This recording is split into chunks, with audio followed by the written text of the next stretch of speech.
दोन चलातील रेषीय समीकरण जेव्हा दोन चलातील समीकरणाचा एकत्र विचार केला जातो, दोन चलातील समीकरणाचा एकत्र विचार केला जातो तेव्हा त्या समीकरणाला आपण दोन चलातील रेषीय समीकरण असे म्हणतो. जसं आपण पाहतो की ax + by + c = 0 यामध्ये a b c हे काय असतात, वास्तव संख्या असतात. काय असतात, वास्तव संख्या असतात. आणि जसं या वास्तव संख्यामध्ये एका वेळी दोन जे पद आहेत ते शून्य नसतात, तर हे असतं दोन चलातील रेषीय समीकरण. म्हणजे जेव्हा दोन चलातील समीकरणाचा एकत्र विचार केला जातो त्याला आपण दोन चलातील रेषीय समीकरण असे म्हणतो. आणि मला वाटतं हे आपण मागील पाठात शिकलेलं आहे. तर चला यावर आपण आता हे एक सामायिक समीकरण आपण कसं सोडवतो ते बघूया. तर चला आपल्याकडे उदाहरण आहे 3a + 5b = 24 आणि a + 5b = 22. तर आता या आपण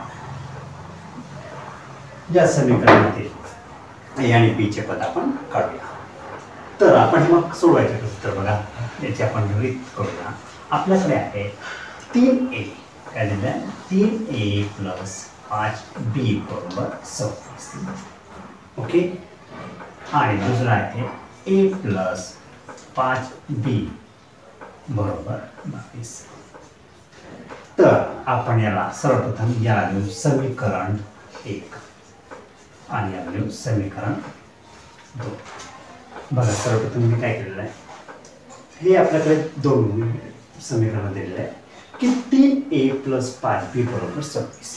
तर आपण काय केलं, 3a + 5b = 26 याला आपण दिलं समीकरण 1. त्यानंतर a + 5b = 22, a + 5b = 22 त्याला दिलं आपण समीकरण 2. मग आता यांची काय करू, बेरीज किंवा वजाबाकी. आता ते कसं करू, आता इथे बघा या समीकरणात आपल्याला काय दिसतंय, इथे 3a दिसतंय पण इथे a दिसतंय, मात्र इथे 5b दिसतंय आणि इथे 5b दिसतंय.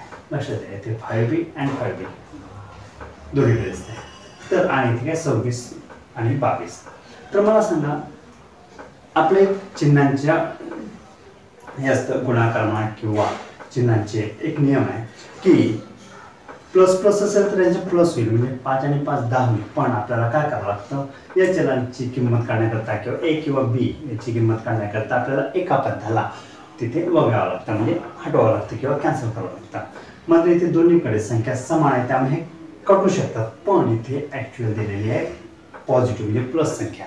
तर मग अशा वेळी आपण काय करू, तर समीकरण 1 आणि समीकरण 2 ची काय करू आपण वजाबाकी. आपण इथे लिहू समीकरण 1 व समीकरण 2. लक्ष द्या समीकरण 1 व समीकरण 2 ची वजाबाकी करूया. काय करू, वजाबाकी. आपण काय करतो इथे वजाबाकी. आपण वजाबाकीच का बरं करतोय, जर वजाबाकी केली तर इथे काही चिन्हाची होती, प्लस मायनस मायनस, एक धनसंख्या आणि एक ऋण संख्या त्यांची वजाबाकी करू शकतो.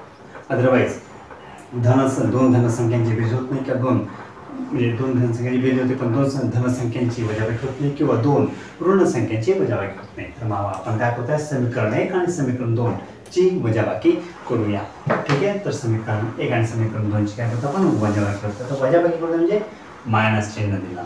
जर मायनस चिन्ह दिलं तर या समीकरण 2 च्या चिन्ह म्हणजे जे चिन्ह आहेत त्या चिन्ह बदलतात.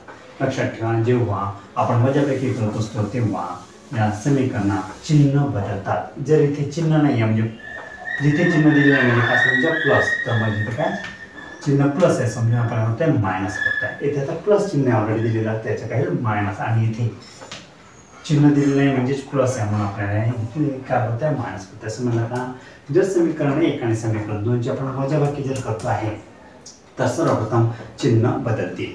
तर इथे तिन्ही संख्या ह्या धनमध्ये किंवा पॉझिटिव्ह आहे त्यामुळे काय होईल त्याला चिन्ह बदलले.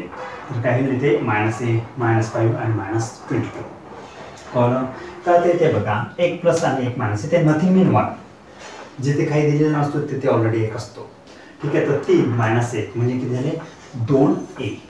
बघा आता वजाबाकी करत आहे 3 दॅट इज मीन इज 0 आणि इज इक्वल आता इथे 26 - 22 26 मधला 22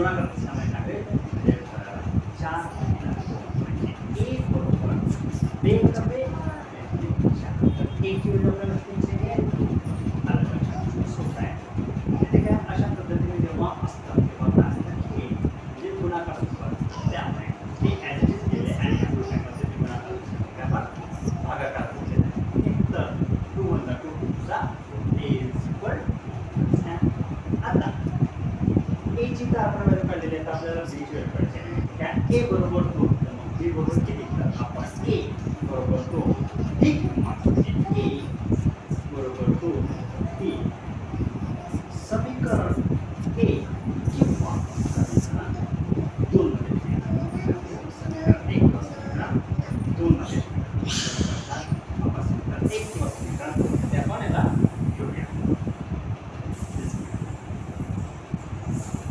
तर समीकरण 1 किंवा समीकरण 2 मध्ये आपण याला सगळं प्रोसेस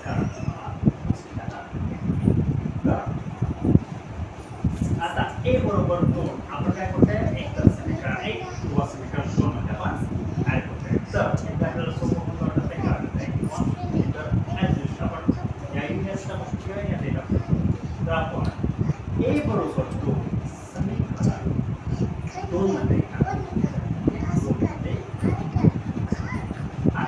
इथे काय मग a plus 5b is equal to समीकरण यामध्ये काय होतं a बरोबर आपण 2 काय करतो आपण a बरोबर 2 प्लस हा 5b बरोबर 25 तर आपण काय करतो 5b ला आणि या 22 या आपण त्याच्या तशा 2 ला मायनस 22 मायनस 22 किती आहे 20 5 b बरोबर सोपं बघा मी काय केलं a प्लस 5b बरोबर a म्हणजे काय केलं तर 2 आणि 5b